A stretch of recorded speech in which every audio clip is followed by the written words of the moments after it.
Jadi artinya sakitnya orang yang mati itu tergantung sebanyak apa yang dia cintai daripada dunia ini. Makin banyak dia mencintai dunia ini, maka matinya makin sakit. Jangan lupa tonton, subscribe, like, and share.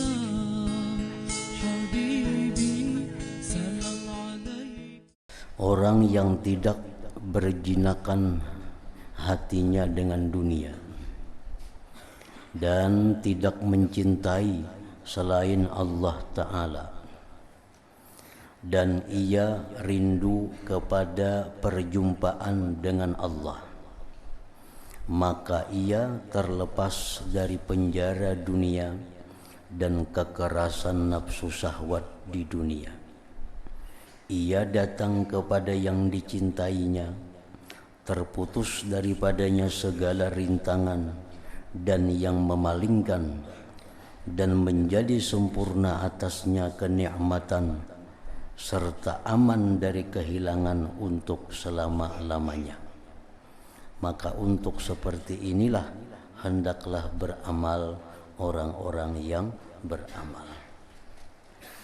Artinya bahwa orang yang hatinya itu tidak jinak dengan duniawi dan dia mencintai kepada Allah Subhanahu wa Ta'ala, dan dia ingin berjumpa dengan Allah, maka orang ini begitu dia meninggal dunia, dia tidak akan menemui sesuatu yang menyakitkannya.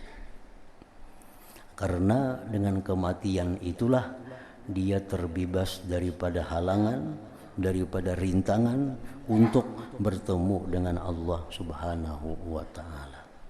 Ini lawan daripada yang sebelumnya. Orang yang hidupnya mencintai dunia dan tidak ingin bertemu dengan Allah, nah orang ini apabila mati maka dia penuh dengan gigitan-gigitan ular dan kalajengking. Karena dia berpisah dengan segala yang dicintainya daripada dunia, dan dia bertemu dengan Tuhan yang selama ini dia tidak ingin berjumpa dengannya. Maka dengan kematian, maka bermacam-macamlah siksa dan azab daripada ular dan kala yang ditemuinya di alam barzakh atau di alam kubur itu. Nah, bermula yang dimaksud adalah contohnya bahwa seseorang kadang-kadang ia mencintai kudanya. Dia mencintai kudanya.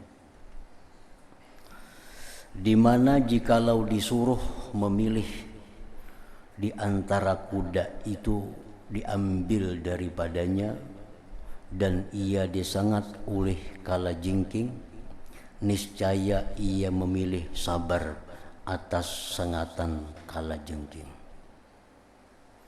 Nah, ini orang disuruh pilih, hakun mau digigit kala kah atau kehilangan kuda kah? Nah, karena ia mencintai dengan kudanya itu, maka dia sanggup menahan sakitnya gigitan kalajengking, asal kudanya itu kada hilang. Contohnya lagi umpamanya di situ ada barang benda yang dia cintai. Nah, untuk menyelamatkan yang dia cintai itu, dia mesti melangkah masuk ke dalam api terlebih dahulu.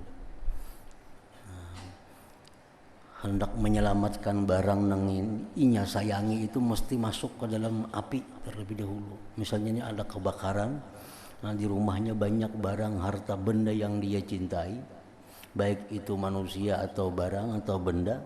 Nah, rumah ini terbakar oleh api. Cuma karena dia sangat sayangnya dengan barang atau orang yang dalam rumah itu, dia bersedia menyeberang api. Nah, biar tubuhnya sakit, asal dia bisa menyelamatkan barang yang dicintainya itu. Nah, berarti orang yang seperti ini, orang yang sangat sayang kepada sesuatu, dia rela berkorban biar tubuhnya dijilat oleh api.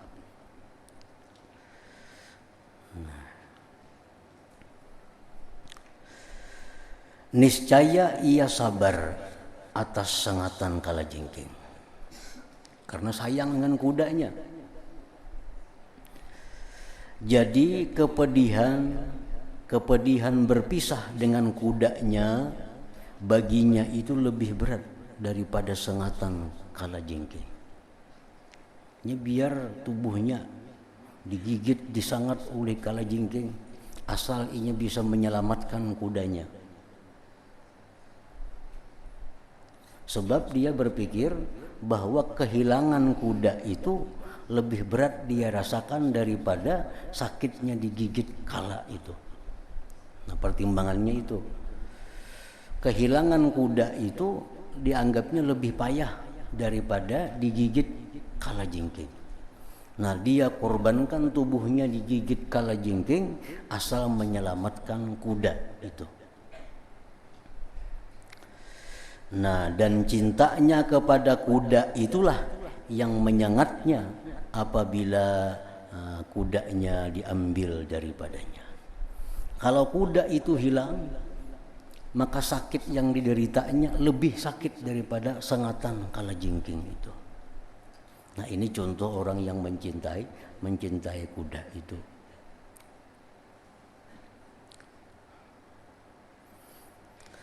Nah, maka hendaklah ia bersiap-siap untuk sengatan-sengatan ini. Kalau orang banyak mencintai benda, barang, manusia di dalam dunia ini, banyak yang dia cintai, nah maka dia begitu mati, maka dia mesti siap untuk menerima gigitan-gigitan karena kehilangan yang dia cintai itu. Satu yang dia cintai, kehilangan itu menyakitkan hatinya.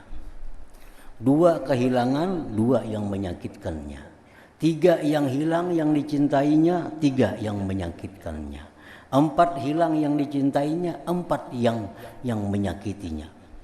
Nah, jadi ular-ular kala-kala yang di alam kubur itu ditamsilkan dengan sakitnya dia karena berpisah dengan barang-barang atau orang-orang yang dia cintai tadi. Nah, jadi kalau orang tadi cintanya hanya kepada Allah, kalaupun dia mencintai dunia, cintanya pun karena Allah juga. Nah, orang ini begitu mati, nah, ini kadang akan mengetahui, kadang akan merasakan gigitan-gigitan kalajengking di alam kubur itu. Bahkan kesenangan yang didapatnya karena sudah bisa melewati halangan untuk bertemu dengan Allah Subhanahu wa ta'ala. Maka hendaklah ia bersiap-siap untuk sengatan-sengatan ini, karena sesungguhnya kematian itu mengambil daripadanya kudanya, kendaraannya, rumahnya, kebunnya, istrinya, anaknya, kekasih-kekasihnya, dan kenalan-kenalannya, dan mengambil daripadanya kedudukannya dan penerimaannya, bahkan mengambil daripadanya pendengarannya, penglihatannya, dan anggota-anggota badannya. Dan ia berputus asa dari kembalinya sekalian yang demikian itu kepadanya. Nah, jadi artinya sakitnya orang yang mati itu tergantung sebanyak apa yang dia cintai daripada dunia ini. Makin banyak dia mencintai dunia ini, maka matinya makin sakit. Terutama sakitnya itu dia akan kehilangan yang dia cintai, yang tidak akan bisa dia dapatkan kembali. Jadi itu diibaratkan dengan sengatan-sengatan ular, sengatan-sengatan kalajengking tadi.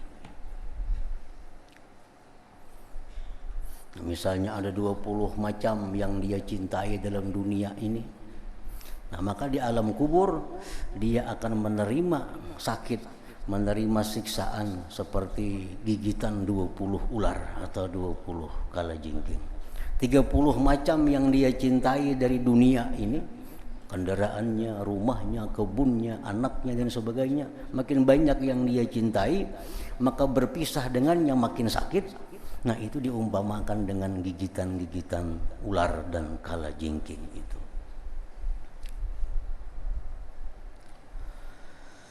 Maka apabila ia tidak mencintai selainnya, kecintaannya hanya itu, rumah, kendaraan, kebun, toko, ternak yang dicintainya, dan telah diambil semuanya yang demikian itu daripadanya, dengan mati semua diambil, maka itu lebih besar atasnya daripada kalajengking dan ular, lebih sakit daripada gigitan kalajengking dan ular itu. Dan sebagaimana jikalau demikian itu diambil daripadanya dan ia masih hidup. Kita bayangkan kalau kita ini masih hidup, diambili orang semuaan. Kendaraan kita dirampas orang, rumah dirampas orang, bini dirampas orang, anak dirampas orang, kebun dirampas orang, semuaan diambil orang secara paksa. Nah, kayak apa kepedihan yang kita rasakan pada waktu hidup di dalam dunia ini. Sehingga hanya selembar kain yang tersisa, selain semuanya diambil, dirampas oleh orang secara paksa. Nah, bagaimana kita membayangkan sakitnya pada waktu yang demikian itu.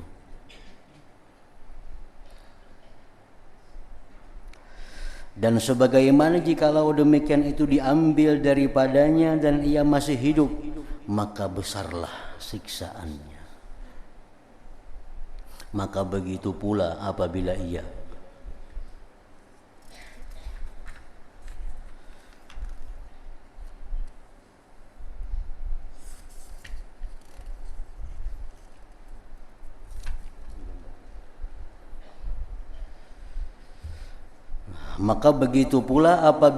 meninggal dunia. Karena sesungguhnya kami telah menjelaskan bahwasanya makna yang memperdapati kepedihan dan kelezatan itu tidak mati.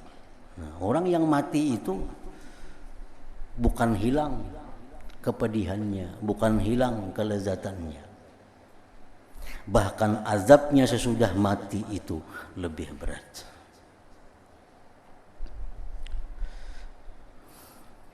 Jadi artinya kalau kita hidup dalam dunia, diambil orang secara paksa seluruhnya, tentu sangat menyedihkan. Oh, barang, benda, manusia yang kita cintai itu dirampas orang secara paksa, sehingga yang tinggal hanya selembar kain di tubuh kita. Nah, kita membayangkan kayak apa sakitnya kita pada waktu itu. Nah, kalau kita mati ya demikian, sama halnya, dan itu lebih pedih lagi dengan kematian itu. Karena ia pada waktu hidup dapat terhibur dengan sebab-sebab yang dapat menyibukkan semua panca inderanya, dari duduk-duduk dan berbicara, dan dapat terhibur dengan harapan kembali kepadanya, dan dapat terhibur dengan harapan pergantian daripadanya, dan tidak ada hiburan setelah mati. Nah, kalau kita hidup dirampas orang seluruhnya dari kita, kita masih bisa kawaja menghibur diri. Mungkin dibawa-bawa kawanan, dibawa berjalanan, ada kawan yang datang menghibur kita. Nah, kalau sudah mati, dirampas orang juaranya semuaan itu. Nah, kada ada lagi hiburan yang kita harapkan, dan kada ada harapan lagi untuk bisa kembali seluruhnya yang pernah kita cintai itu. Karena tertutuplah atasnya jalan-jalan hiburan dan hasillah keputusasaan. Jadi orang sudah mati itu, setelah dirampas daripadanya seluruhnya, dan dia menderita karena mencintai yang dirampas orang tadi, dan kada ada lagi yang menghiburinya. Orang yang sudah mati itu terputus daripada hiburan-hiburan. Kecuali yang bisa menghibur orang mati itu adalah sedekah jariyah. Nah, orang ini waktu hidup ini ada mengulah masjid, membantu beulah kebaikan. Nah, sehingga sewaktu-waktu datang kiriman kepadanya. Nah, itu paling-paling bisa menghibur dengannya. Atau yang hidup ini kawan-kawannya, anak-anaknya atau siapa mengirimkan doa kepadanya. Nah, itu yang menjadi penghibur. Lain pada itu, kada yang bisa menghibur orang yang sudah meninggal dunia itu. Jadi setiap baju atau gamisnya dan sapu tangannya yang disukainya, di mana berat atasnya jikalau diambil daripadanya, maka ia tanpa menyesal atasnya dan terpaksa dengannya. Maka kalau ia ringan di dunia, maka ia selamat.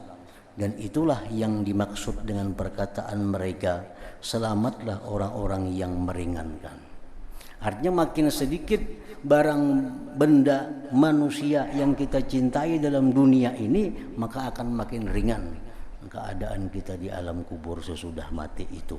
Makin banyak harta benda macam-macam yang kita cintai dalam dunia ini, maka itu akan menjadi susah, akan menjadi sakit di alam kubur. Karena kita berpisah dengannya secara paksa, tanpa sedikit pun ada kemampuan daripada kita untuk menahannya atau menolaknya. Jangan lupa tonton, subscribe, like, and share.